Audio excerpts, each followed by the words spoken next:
I am doing dry January. Danielle's doing dry January. I'm doing sweaty January. Yes, I like that. What is sweaty January? Sweaty January means I'm going to sweat every day, and not just because I'm nervous about something or angry, not anger sweating or anxiety sweating. Welcome to the Empty Nest Happy Hour podcast, where it's always happy hour because the nest is empty.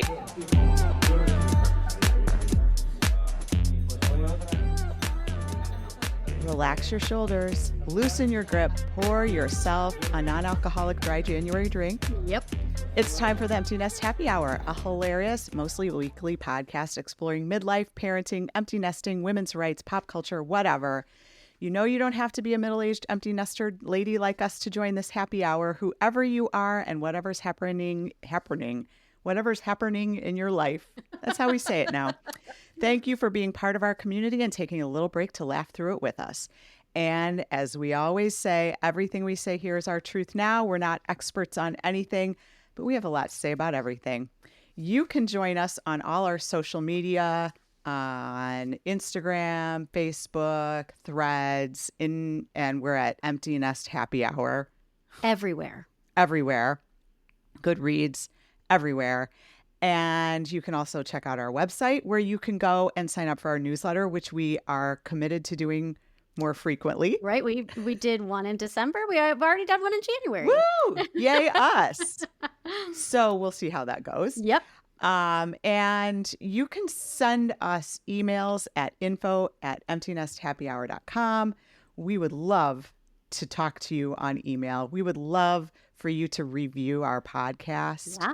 And we would love to get to 200 Instagram followers by February 1st. We're close, right? We're at 185 right now. I think we can do it. I think we can too. So tell your friends. If you've been listening to us and you're like, hey, you know what? My friend Jennifer would really love this podcast. Tell Jennifer. She might like it and she might tell her friends. And I we like might that start a you revolution. Chose the Jennifer name. That's very Gen X of us. Of course I chose Jennifer. It was either Jennifer or Michelle. Or Amy. Yeah. And they would all love us because they're Jennifers, Michelle's, and Amy's. Exactly. So join us and tell your friends. It is the new year. It is 2025. 2025. We're here. Here we and are. It came in with a bang. Everything started this week. So it's Wednesday evening. Mm-hmm. And it has been a marathon / sprint since Monday morning. Mm-hmm. I went back to work last Thursday and it was still real quiet. And now it is insane and busy and everybody wants meetings and we're back. We're back. Well, and we both work in higher ed, so we're on a school calendar. And that means that everyone stops paying attention to their job about December 10th. Yeah, I think that's a fair statement. And doesn't start paying attention to it again until like aggressively January. Well, in my case, January 7th, I believe, because that was our day as faculty. That was our first contract day. Sure. So we're all like, yeah, you can talk to me after January 7th. And then let's throw into the middle of that a snowstorm. Right, exactly. Right. So I sent my children back to school on Sunday in the middle of a snowstorm. Right. And then on Monday. And so they're gone. We're back to an actual empty nest here. And it was a couple hours of, I don't know whether I want them on the road, but I really want them to go back. Out of the house. And it all worked out fine, except one left her bag full of the most important things. And so I raced to FedEx so that I could get it to her by Tuesday afternoon. It was Monday afternoon. She left her bag with her laptop, her iPad. Right. The critical things that you need. The sweater that she needed, the green sweater that she needed for Rush. So that was Monday afternoon. I paid way more than I should have for them to get it there. It's still not there. You're kidding me. No, I'm not kidding. And you can't get your money back, No, I'm sure. of course not. No. And at the last minute, I threw in the frozen pesto that she made herself. I forgot you told me that. Because I was like, okay, well, it's going to be there by Tuesday afternoon. It's really cold. Who knows what that pesto is going to be like if she ever gets her stuff. I sure hope so. I hope it was supposed to be there by end of day today. And they used the excuse of the snow, didn't they? Yeah. Right. I mean, I could have driven it there. Yeah, exactly, because it was over by then. Yeah, but whatever. Anyway, remind your kids as you're packing them up and sending them off, take all your stuff. Right? Go through the checklist, especially laptop, computer. And look around the house to make sure that there's not something just on the floor that should have been in the car. So what are we drinking?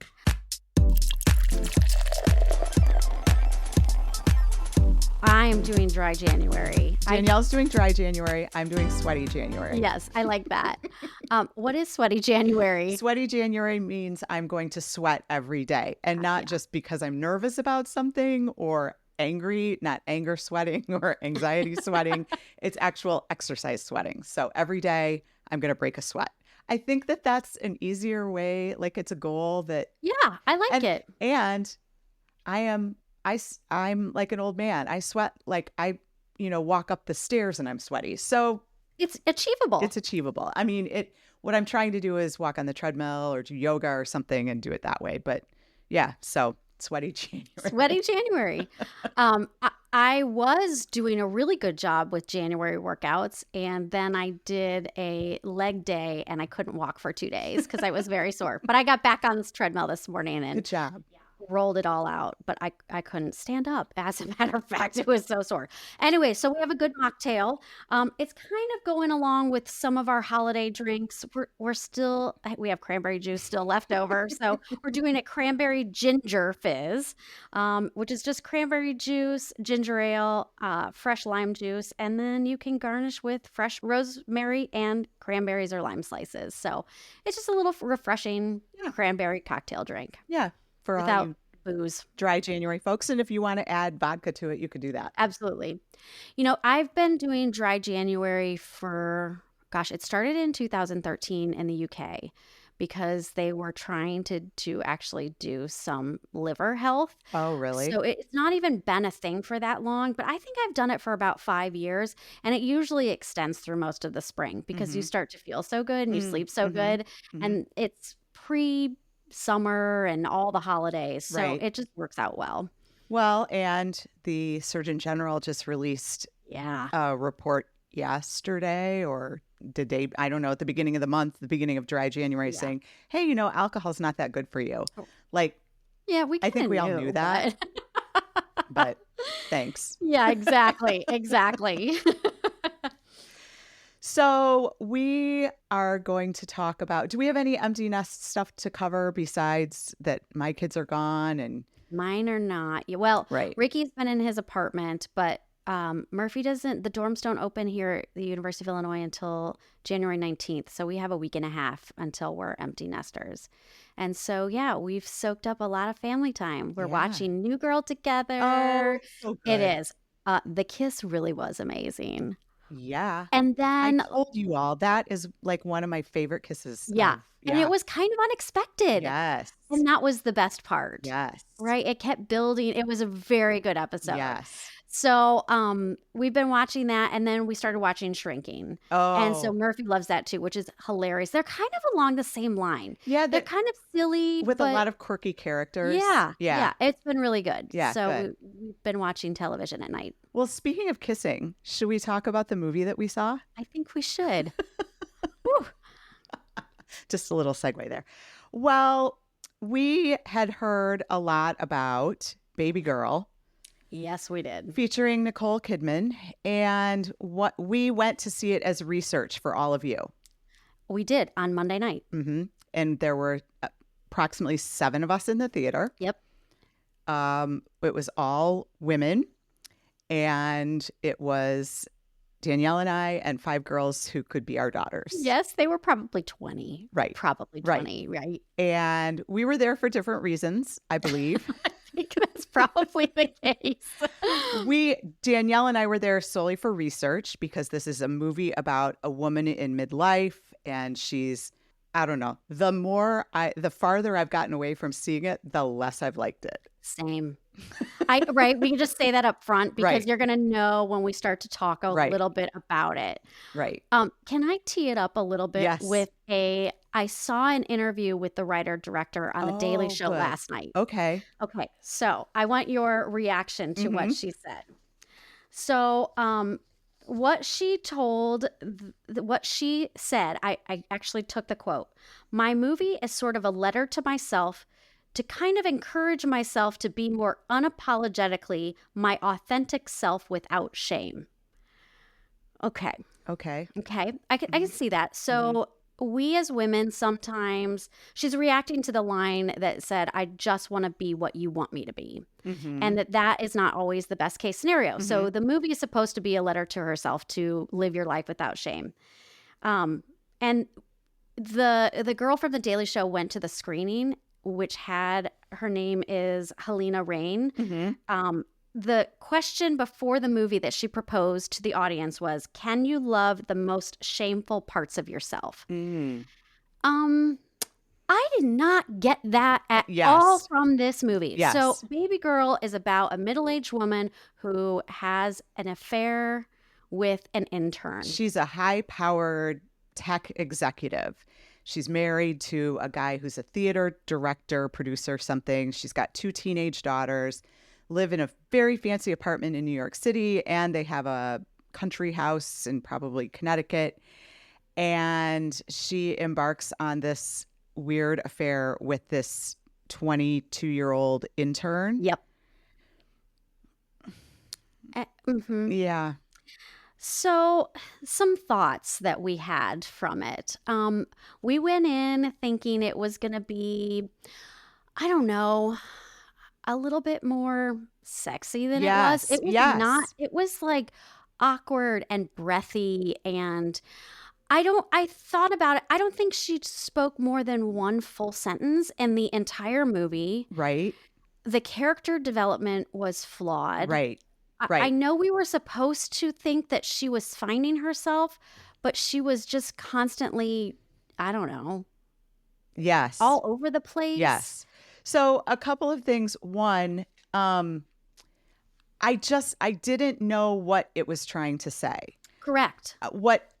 She's a powerful woman and she has an affair, but the affair is based in her being dominated.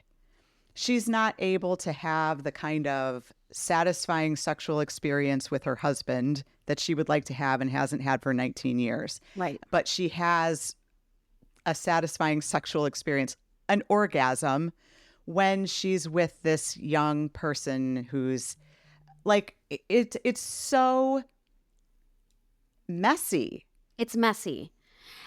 And maybe that's what relationships are supposed to be, but it also didn't feel like there was connection with them at all. Right. So if it was supposed to be this really great affair that brought her into her sexual awakening in the middle of a midlife crisis, it sure didn't feel like It did not feel like that. The sex to me was not sexy. No. And one thing that I listened to some different reviews and I read some reviews. And one of the things that really stood out to me that somebody who saw it said was, if these people would have had some sort of conversation along the line, like the woman and her husband, Yeah. and, then all of this drama would have been, I don't know. It was drama for drama's sake. Yeah. And I don't know. It was not, I did not find it erotic. I did not find it, it's sort of marketed as an erotic thriller. I did not find it thrilling. No. I found it sort of, I rolled my eyes a lot. Mm-hmm. I rolled my eyes at things like, at one point, we get to objectify the young man, right? So she's being sexy, or she wasn't sexy. She wasn't sexy at all.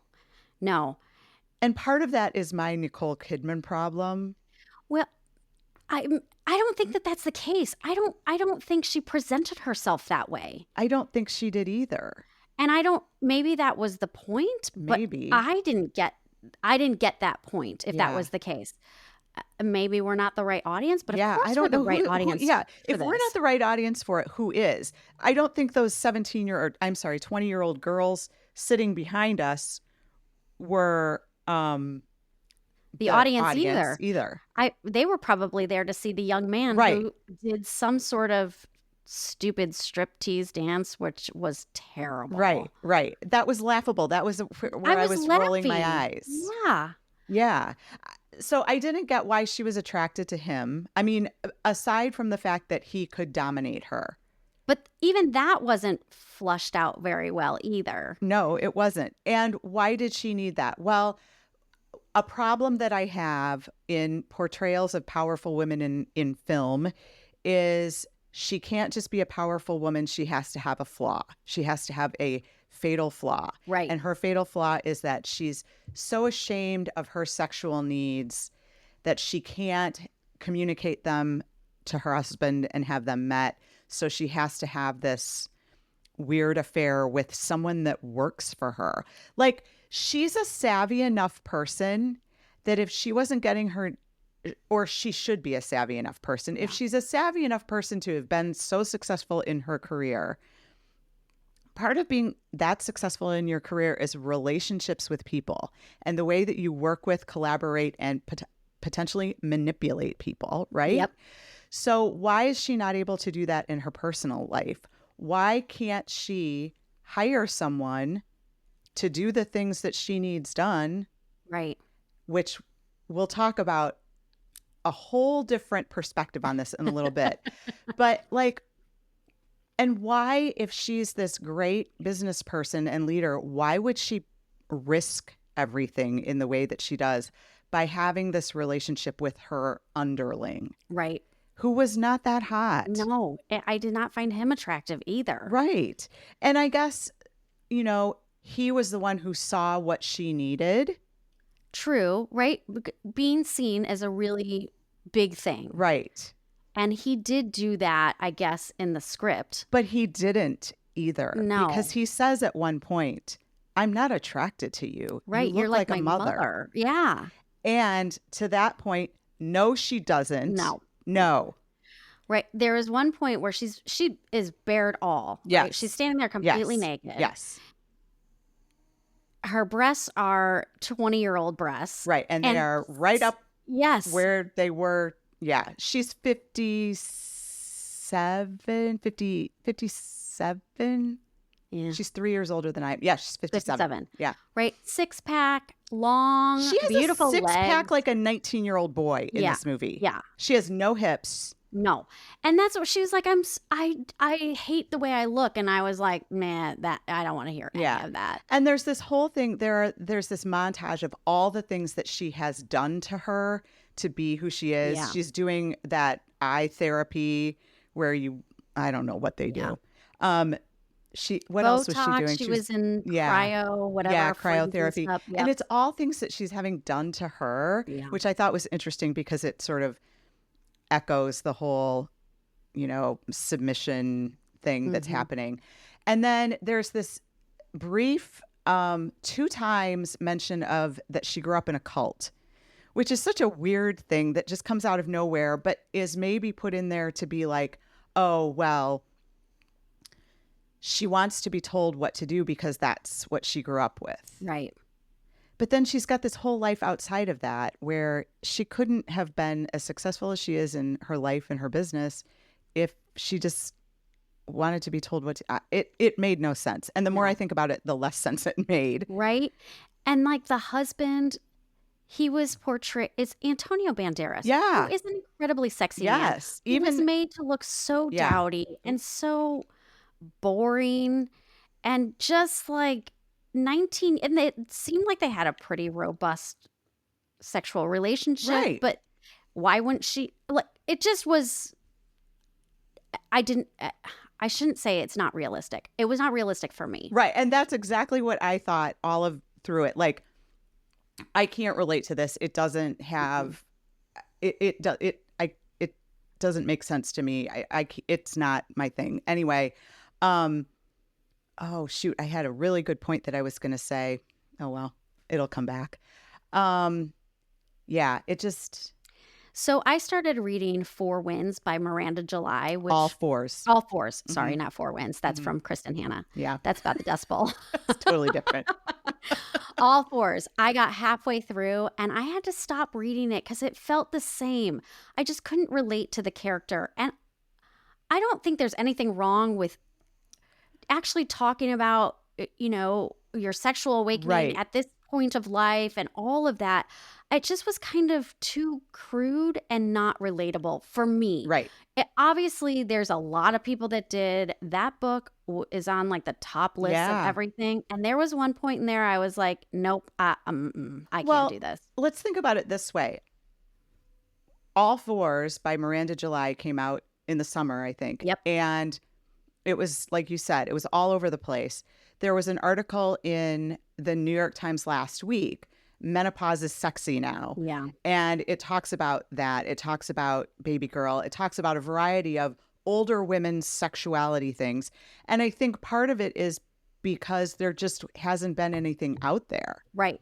We haven't seen, like, since 1969, The Graduate, when Mrs. Robinson, who was 35 years old and maybe 3 years older than Dustin Hoffman Yeah. at the time, was seducing whatever his name was. We don't have a lot of contemporary, I guess, portrayals of women, older women, and their sexuality. Right. And so we seek it out because we're, middle-aged-ish women. We want to see, like, what we're Ourselves. living, or a romanticized version of what we're living, maybe. And I guess maybe some of the Nancy Meyer movies. Yeah. But those ladies were feel so much older than us at the time that we saw them. Yeah. It's hard, it's not Diane contemporary. Keaton. Yeah. Yeah. And Meryl Streep, Yeah. they're older than us. Yeah. Nicole Kidman's not that much older No. than us. And so, Anne Hathaway in The Idea of You, Yes. right? That one I did like. I know. I and really liked that one. You didn't like it as much. I'm constantly like, I just don't get what the attraction is. Like, why is he attracted to her? Why is she attracted to him? And I guess maybe I just didn't see it so much in that one. Yeah. But what are the other ones? Oh, Nicole Kidman was in another. Right, with Zac Efron. Yeah. And it I did not was see that. A Family Affair. That one was a little bit more Lighthearted. very lighthearted. Yeah. Because her daughter was the personal assistant for some movie star who wasn't nearly as young as this intern was. So it was a little bit, she's older, but a little more age appropriate. And it was just a little bit more slapsticky and funny. And there was a point where the daughter is freaking out like, ew, gross. And the grandma, who is Nicole Kidman's mom, was like, well, maybe she's just a woman. And that actually felt a little bit more in step with it because it wasn't such a weird, I don't know. So I'm intrigued. I'm intrigued by Nicole Kidman as an actress, as a person. Like, what is going on in her head? She works constantly.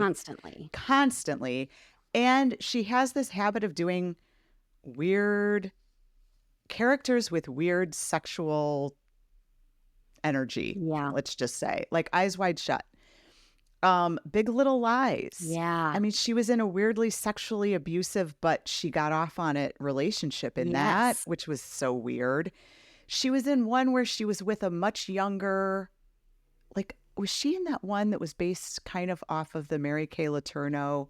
This was years ago. I don't know. I'll have to look it up. Remember that one. She was in The Family Affair with Zac Efron. She's in this one with a younger man. Like, I feel like she's working things out. Right? In her own psyche. Yeah. I don't know. And then one of the articles that I read talks about how she's such a fearless actress and she's so brave to do these things. And I'm like, is she really though? Like, is it brave for her to take off her clothes after she spent so much time and effort making her body perfect or perfect for what she wants it to be? And then the acting in Babygirl, like when she's achieving sexual ecstasy, it's kind of just gross. It is gross. It wasn't sexy. It wasn't sexy. Right. I was felt awkward. Like I was walking in, I was like, I can't believe I'm going to see this with Amy. Yeah, well, And and then it was like, ew. right, and I mean, it was porny, and there are moments where she's receiving stimulation. Yeah. And the way it's shot, it's her face. You can see her face and you can see things going on behind her. And you're like, "Ew, that does not look fun. No. That does not look sexy. No. It does not look comfortable." Achievable, even Right. for what you're going for. Right. And you're looking at her face and she's going through all of this stuff because she's such a brave actress. And you're like, "Oh my God, no." I would either be laughing or I'd be like, "Oh my God, stop that." I don't know. And that was an interesting thing, I guess. The way that she was achieving her sexual ecstasy was not involved with the person that she was with. No, not at all.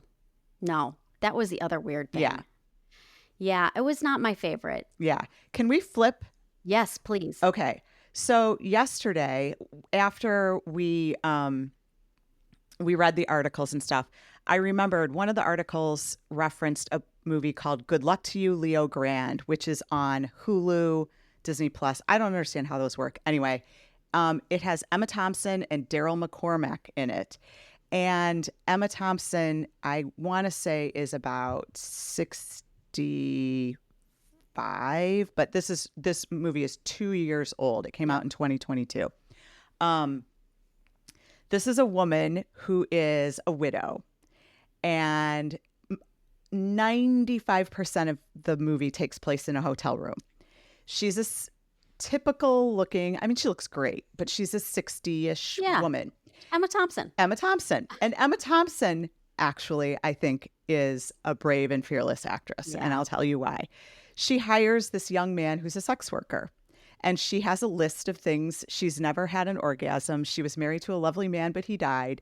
And she's just decided these are some things that I would like to do. And so she hires the sex worker who's played by Daryl McCormack. And if you watched Bad Sisters, he is Bono's daughter's boyfriend in the first season. And he's a very attractive man. Yeah. Very attractive. And he's Irish. And he has a good Irish accent. Yeah. And they are meeting in this hotel room. She's a former religious education teacher. Oh, I didn't know, because I haven't seen it. Yes. You've got to watch it. Okay. It's so the polar opposite of Babygirl that you'll just like laugh. But the same things happen. It's the relationship between the two of them. She's hired him. Yeah. And they work through his role as a sex worker. They work through her shame about not having the kind of sexual liberation and freedom and relaxation that she wished she had had, but now she's ready to have it.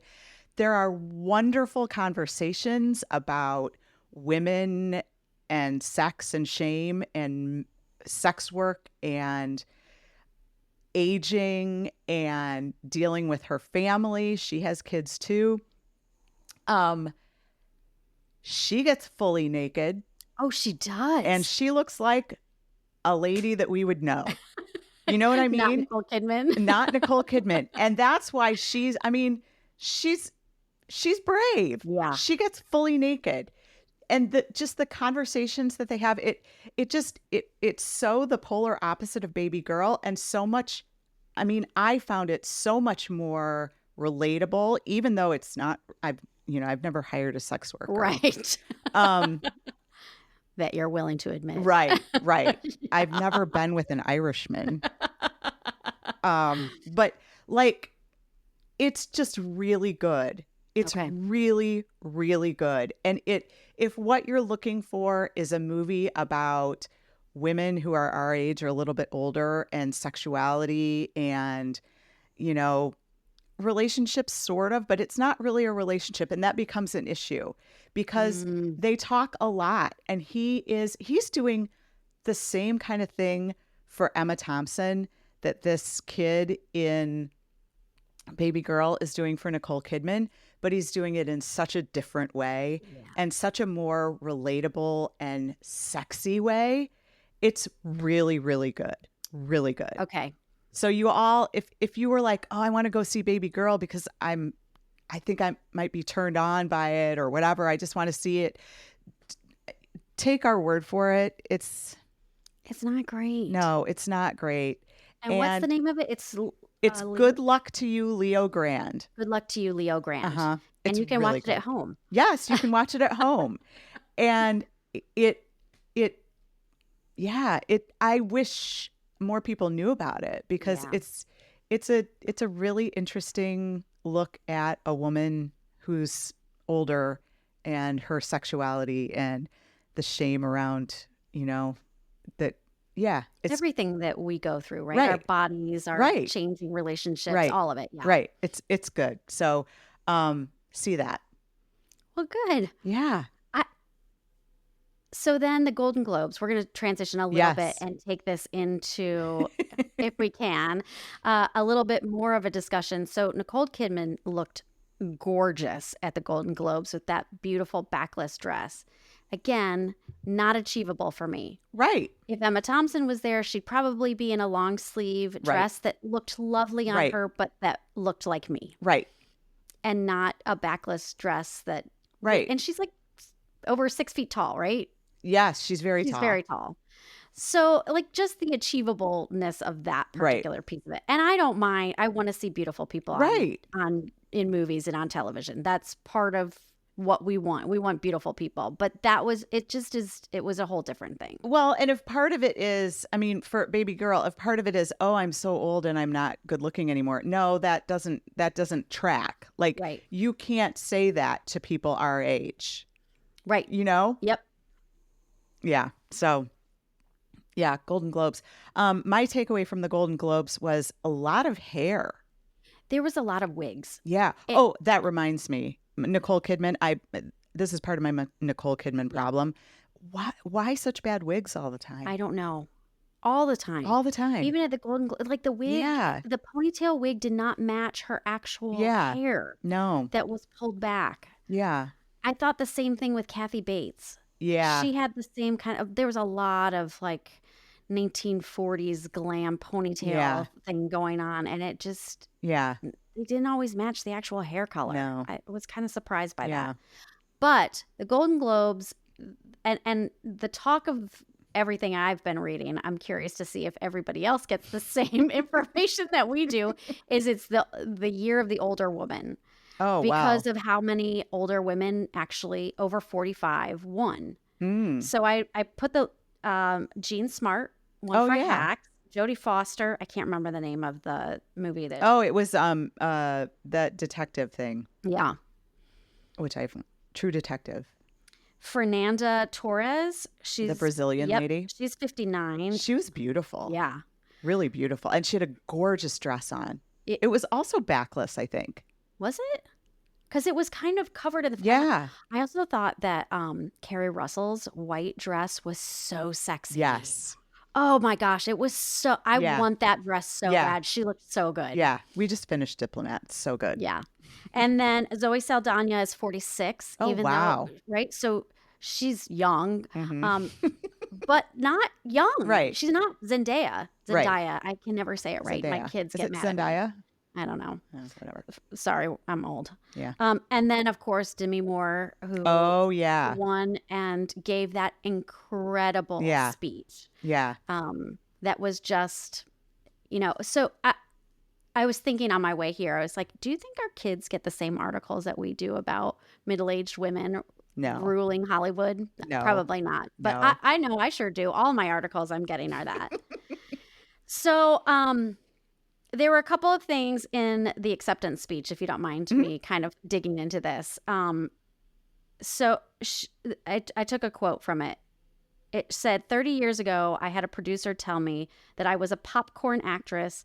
And at the time, I made that mean that this is not something I was allowed to have, as in that being her Golden Globe. That I could do movies that were successful and made a lot of money, but I couldn't be acknowledged, and I bought into it and believed it. And I thought that was incredibly relatable. And how many people are told that, especially younger in their lives, when you think you're so old and but really you're still sort of being, not groomed is not the right word, but you're still learning and you're Right. still developing who you are. And one thing like that can really change your whole Yeah. trajectory. Yeah. And that happened to her. And then at 62, she was able to step into it with, I've not seen Substance Yeah, me either, either. but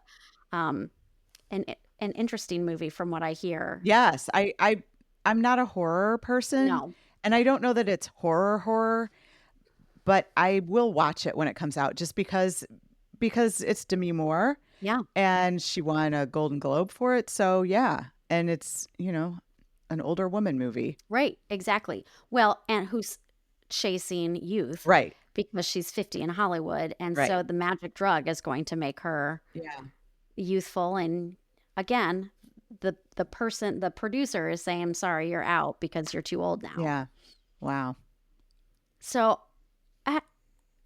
this is very personal, and maybe you have never had this before. Have you ever had somebody like derail your thought process, whether it's volunteer work or professional work or anything like that?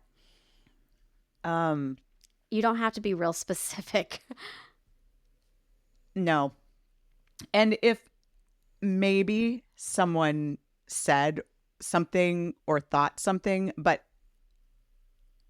I didn't. You're so good about not taking in Yeah. that criticism. I am, and this is not necessarily always a good thing, but I am fairly impervious to criticism. That's good. Well, I think sometimes I could be a little more reflective and a little more mindful of what other people, I think how that there's other a people difference. perceive me. I think you are. I think that you can read the baloney that people put at you and you're like, that has nothing to do with me. That's about you. Better than Yeah. what some people can, right? Yeah. I know better than I can. Yeah. Well, it's interesting. I don't know that in my career I have I have not. I know that I'm not good at working for other people. Right. You've said that a few times Right. on this podcast And too. so I've tried to sort of, my career has been either I'm the boss or I'm in a position where I work very independently Yeah. and I don't really answer to anyone. And so I haven't had a lot of supervisory or collegial criticism Yeah. in my work. And you're right.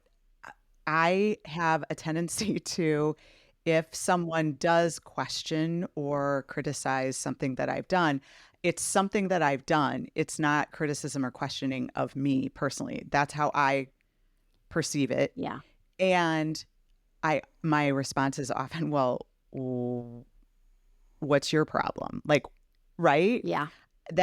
And I don't know where that comes from. I have a, misplaced sense of importance. I don't know. I don't know. think that's true. I think that's funny that that's the conclusion you came to. I have, so when we were watching Babygirl, this 20-year-old kid is like he's so inappropriate and he's so confident. And I'm like, oh my God, what a 20-year-old white boy. Yeah. Right? You only can act like that if you are that person. And sometimes I feel like I have a little bit of that.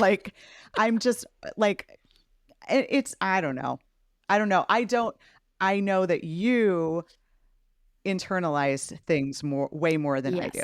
Yes. I definitely Yeah. do. Which is not a good thing. Well, I don't have a ton of self-confidence, and that is the problem. It's good to have a balance. We're balancing each other out a little bit. So I have to share something that I had a supervisor once, and I have always worked for people. And I realized it completely changed my career. I started my career all over again. Yeah. I had somebody that I wasn't even that young, but I had to have been like early 30s, and came up to me and said, "Do you know what I do with young coworkers or young I don't know, employees that show a spark and have a lot of excitement on them?" And I was like, I don't know, encourage them. He was like, "No, I throw a bucket." It was a spark. I throw a bucket of water on them, and he pantomimed throwing a bucket of water on me to put my spark out. Oh And my I God. went back to my office and I was like, "Okay, I don't know what to do with that." And then I left that place and I started my whole career over again. And it's just like one thing. And Yeah. why didn't I say, forget you? Who Yeah. do you think you are? Yeah. But you're young and Yeah. impressionable and you believe what they said. Like, oh, Yeah. I guess I'm doing too much. And then inevitably, you feel so uncomfortable after that. Right. You leave your Right. job and things, right? So that whole thing, that producer saying that was the bucket of water Yeah. pantomimed on me. And Yeah. I was just like, damn, you're Yeah. 62 and look at you. And Yeah. there is hope for those of us Right. that have kind of been sidelined for a long time, Right. that we can come back and be even stronger. Wow, I can't believe, like, who does Yeah, I that? know. It was bad. What a dick move. I Really? know. Like, ew.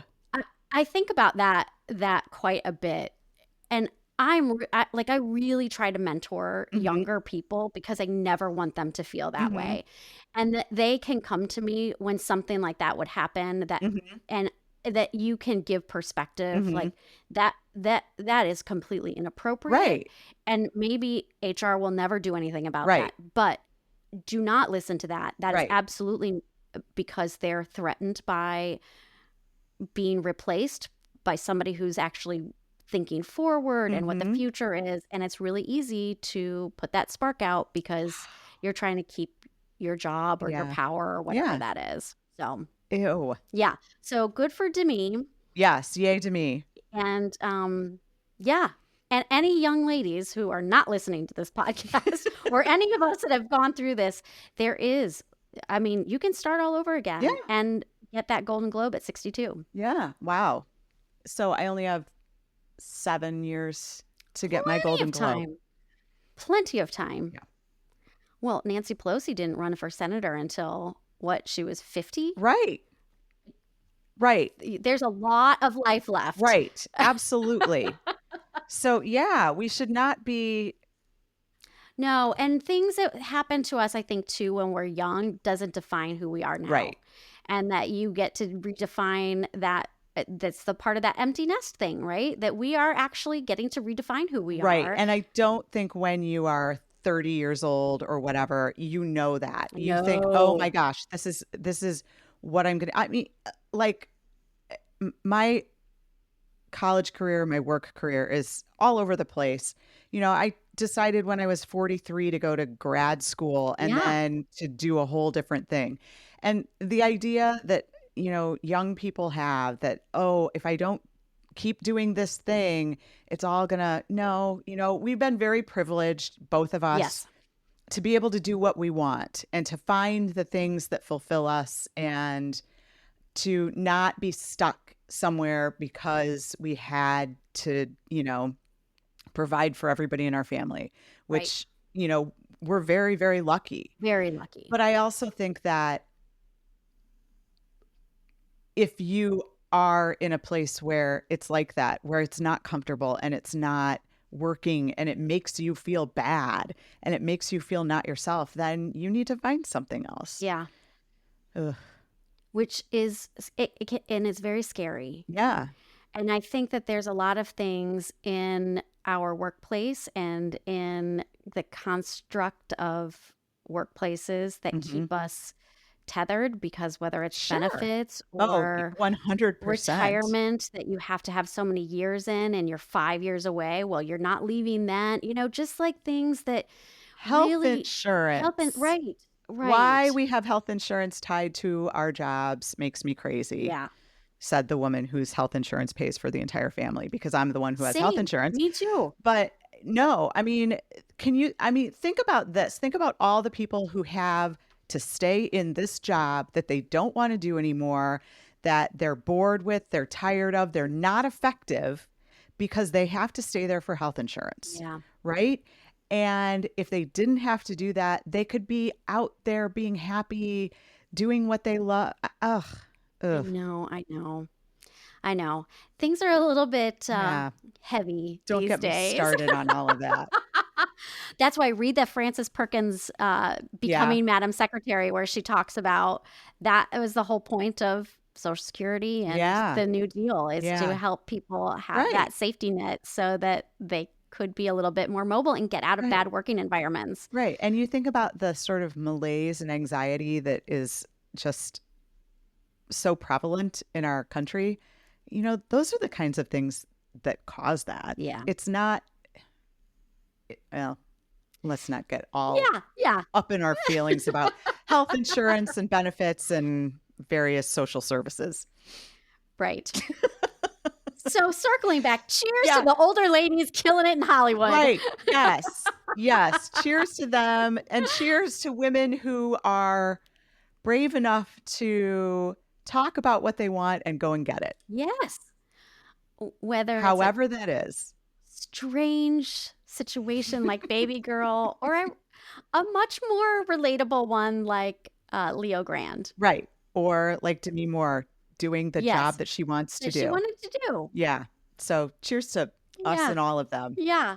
Okay. So on a totally lighter note, Yes. Tom Holland and Zendaya got engaged. I saw that just today. Well, I saw that she had a ring, that there was question about the ring. Oh yeah. And then now it's been, That was the announcement. She showed up Oh. in that beautiful dress with her ring on. And that's kind of how Okay. it slowly came out. so when you say she showed up in that beautiful dress, it is not a beautiful, I mean, maybe it was a beautiful dress, but it was a dress that Zendaya was wearing. Therefore, it's It beautiful. was beautiful. right? Exactly. Like Yes. there's nothing that she could wear that would not be beautiful. Correct. She looked beautiful. She is beautiful. And she was nominated for Challengers, which Mhm. I didn't love that movie either, but I think it was too young for me. I didn't see it. I watched it on the plane. I heard a lot yeah. about it Yeah. Our kids saw it multiple times. multiple times. It was not for our age Yeah. group. But the Challenger soundtrack did win. And I will tell you Yes. that this summer when I was playing tennis a lot with Emma, we would often listen to the Challenger soundtrack while we played tennis because it made us better. Was that the Tinashe song that was No, on there? no, no, Oh, no, okay. That no. was just Yeah. another one that was playing. Yes. Yeah. Yes. Yeah. No, we did. Yeah, we listened to it. But when we had the Challenger soundtrack on, we were much better tennis players. I like it. Although I think Emma's career-ending injury Oh, happened yeah. while we were listening to That's the not Challenger great, is soundtrack. it? Oh well. Anyway, so yay, Zendaya and Tom Holland. Which he has the best lip sync battle. Oh, I've seen ever. it. Yes. He's Rihanna and Yes. he's singing. In Yeah. It is So I don't know that incredible. much about him, I don't but either. that and the fact that he's with Zendaya make me think he must be a good guy. He has to be, right? Yeah. Yeah. Yeah. You can't put yourself out there like that. Yeah. Okay, what else? Anything left on our baby girl, old No, lady? we've talked about it enough. Not old lady. We can call ourselves old ladies. Yeah, I mean, I'm not going to say don't go see it, and I don't want to kink shame anybody. If that's your thing, if you want to see Nicole Kidman doing that, go for it. Yep. But if what you're looking for is an interesting, clever, kind of sexy movie about an older woman and sort of working through her sexuality, then good luck to you. Leo Grand is what you want. Okay. And A Family Affair is not terrible. I'm It's going to kinda watch that, kitschy. although Zac Efron's face doesn't look I the know. same. So I used to have a Nicole Kidman face issue Uh-huh. for a long time, but then she started doing shows where the subject matter is what I'm interested in. So I just have to deal with her. But Zac Efron's face, man, and it's because we've known him since he was, in High School Musical. yes, and he was so cute then. Mhm. And now he's, oh, I know. He's changed his face quite a bit. yeah. Yeah. I wish that they could go from, and I want this for all people, that they could age gracefully, because I think that Zac Efron in 10 years, if he had just left his face alone, would be hot. I agree. Like, what's his name? that used to be married to Jennifer Garner. And he was in Felicity, and he was in Scandal. I know who you're talking about. He was married to Jennifer Garner? Yes. I was like, are you talking about Ben Affleck? No, I'll get it. So what else are we talking about?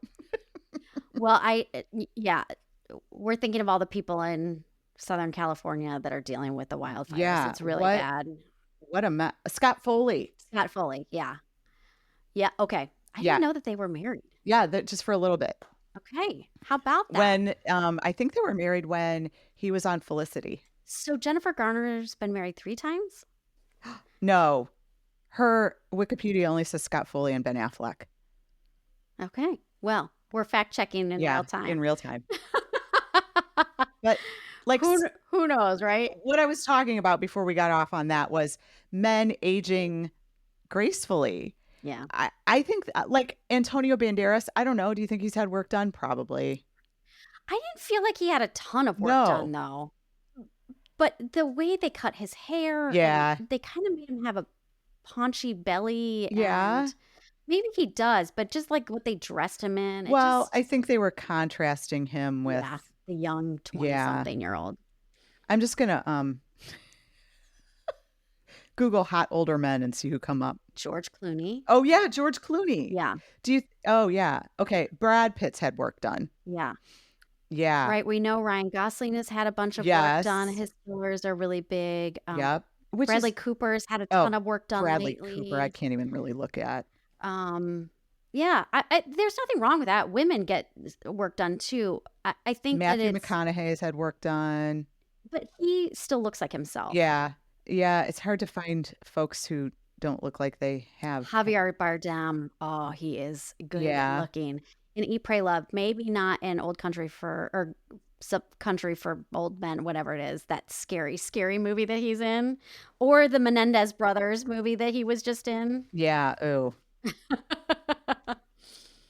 Yeah. Anyways, yeah. Ryan Reynolds looks pretty good. Yes, he does. And can we talk about that a little bit? Because we did talk about sure. Oh, Blake Lively and Justin Baldoni. Did we talk about that on the podcast? We did, but at the time, I think I was on the wrong side. Like there's so much going on. It's a mess. I don't know what's true and what's not. I think that's how everyone is. And I will just say that I was so anti that book. Yes. That okay, the book is It Ends With Us, right? Yes. Which I think is a terrible book. I think not only is it like bad subject matter, it's badly written. Yeah. And then it romanticizes domestic violence. So when it was the big book of the summer and everybody was reading it, I read it years ago when it came out. I would turn it around at Target because that's the kind of person I am. Like, Amy, people could still see the book is here, but I was like, if you turn it around, people won't like go get it. I don't know. Okay, well, you were doing God's work actually, because it's not a good book. But I feel like everything that the movie, all of the controversy, all of the mess that it is because it's just a terrible book and nobody should have ever made it into a movie. I know. And they all deserve it.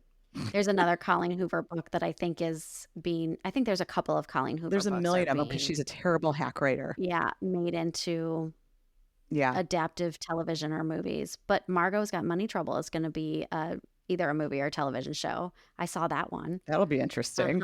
Huh. Interesting, right? Yeah. So yeah, we'll maybe look at adaptations at a later date and see what's coming out from some of the things that we've talked about. Anyways, do you have any cheers to that this week? Cheers to that. Gosh, cheers to everybody who's sending their kids back to school. Yes. Cheers to all the teachers who are going back and preparing for, I have to say, as someone who's been in various education for a long time, second semester sucks. There's not a lot of days off and not a lot to look forward to. It's long. The weather's terrible. And everyone's inside and sick. Yes. And so cheers to all of you who are starting off second semester. I hope that we can all make it through. We're going to make it through. Everyone's going to make it through because that's just what it is. It is cold and dark and icy now, not snowy, icy. Yep. However, my cheers is to the dark, quiet, cold nights Yeah. because in the middle of the summer, I would say by Labor Day, I'm pretty tired. Yeah. And I'm like dreaming of January where you get to snuggle in and kind of Yeah. slow down. Now, I'm already at the point where I'm over it. Yeah. It's been what, a week? Yeah. Yeah. So we haven't had winter until like this week. Yeah. It's And been it's warm enough really that you cold. could go without a jacket or Yep. whatever. And now it's like cold, cold here. Yeah. And Joe doesn't like to use the heat. So in our house, it is cold, cold. So we're in the new podcast Yes. studio. And I Yes. gotta say, It's warmer up here. warmer up here. I used to use my coat that I would wear as a blanket. And now I feel comfortable. It's warmer up here. It's a smaller room. And I also jacked the heat up. Oh, it's lovely. I'm enjoying it very much so. Yeah, so that was my big thing is that we're snuggling in. I'm reading a lot. We have a wood burning fireplace that we put Oh, on all wow. the time. So it's nice. Nice. Yeah. Yeah. I don't mind actually. Today was a great day. It was sunny It was and it was sunny. cold. Yeah. That I'm fine with that. Just the dreary gray. Yeah. Do you know Michelle Obama's book had the best description of what winter is in Illinois? Yeah.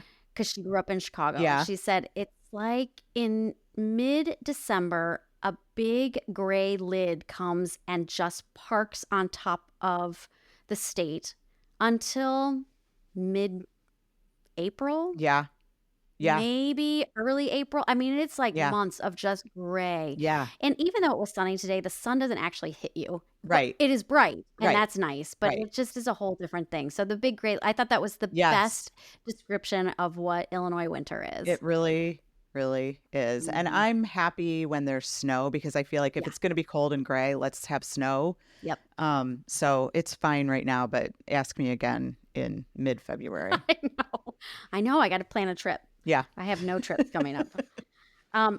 So I do have a couple of, we got some actually fun emails Yay. over the break. And there was one, I'm going to give a quick shout out to a family member who is a listener, a cousin of mine, Melissa. She runs a Pilates and yoga studio. I think she shouted us out earlier. When I was doing Pilates. Yeah. Yeah.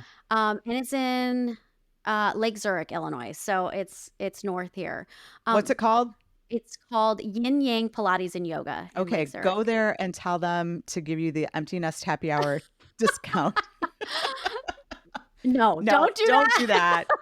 Don't But do say that. hi to Melissa. Yes. So my cousin Melissa, she had emailed in about the names, and it was funny because she said that her family has like the most 70s names: Melissa, Rebecca, and Todd. Oh yeah. Right? Those are very Todd. much Yep. those names.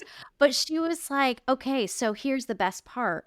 Our grandmothers were sisters. Mhm. So their names you do not hear anymore: Celeste, Phyllis, and Dolores. Oh my gosh. Well, I mean, I guess Dolores Catania on Real Housewives of New Jersey. But yeah, it's not. she's old. Yeah.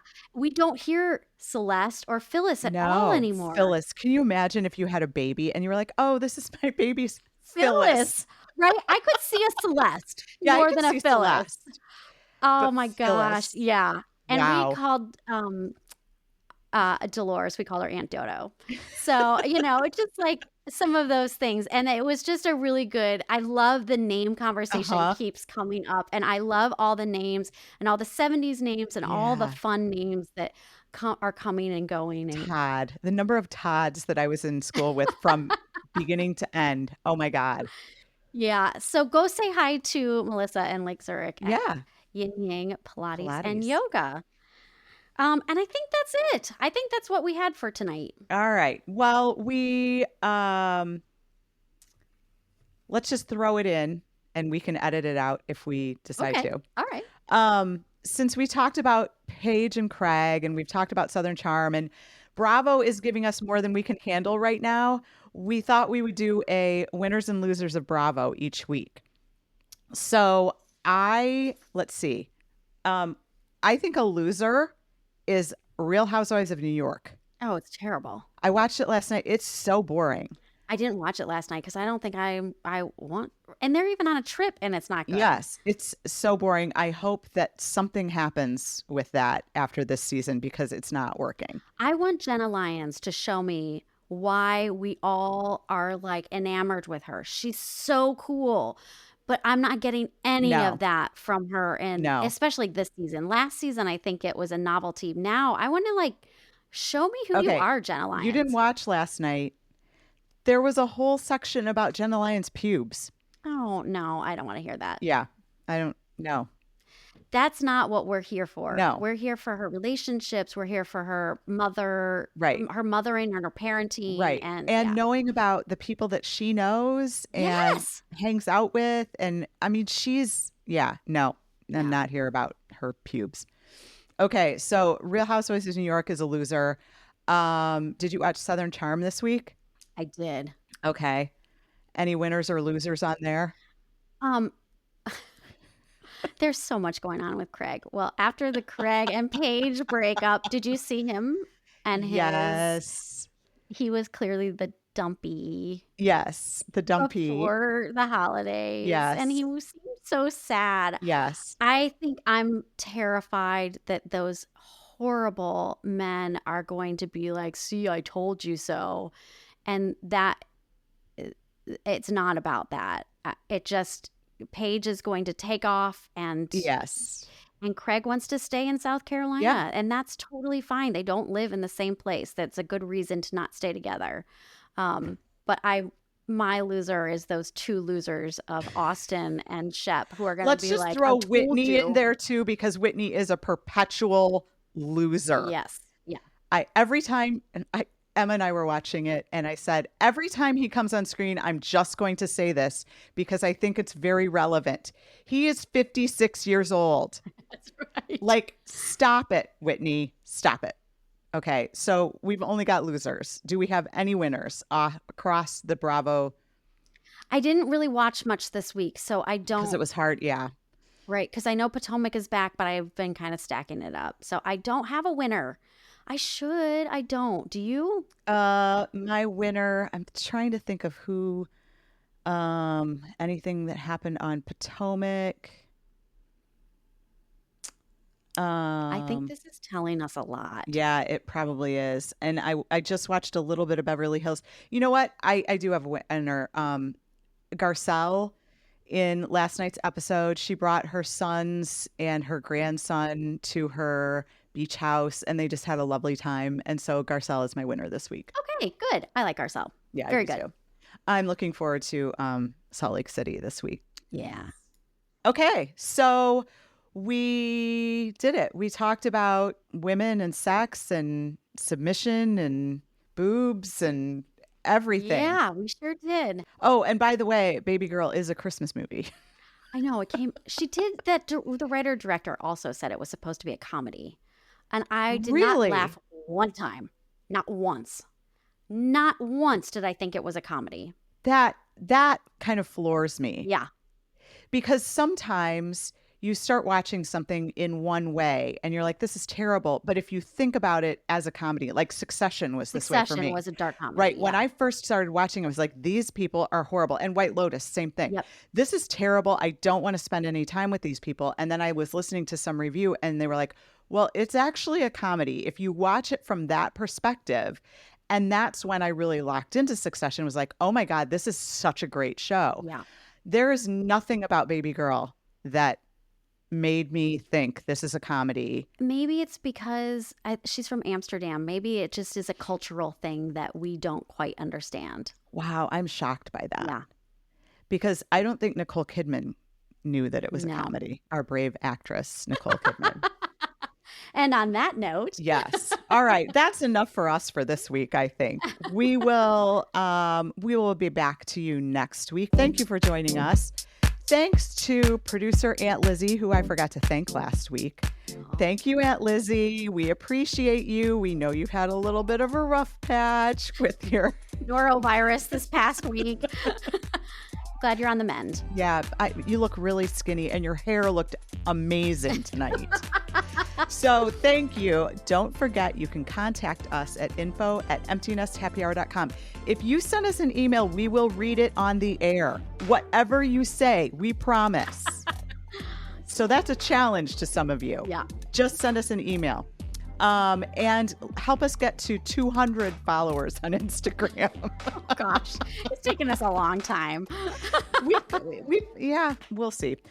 We'd love to hear how you're dealing with your empty nest, or just your drink recommendations, or what your personal midlife woman issues are.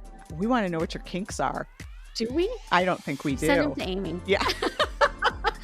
She'll be monitoring the inbox for a while.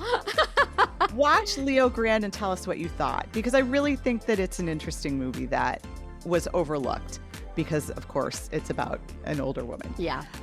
Follow us on all the social media, Instagram, Facebook, and Threads at Empty Nest Happy Hour. And, of course, rate and recommend us on your favorite podcast app. That's it for this week. We'll see you next week. Cheers. Cheers.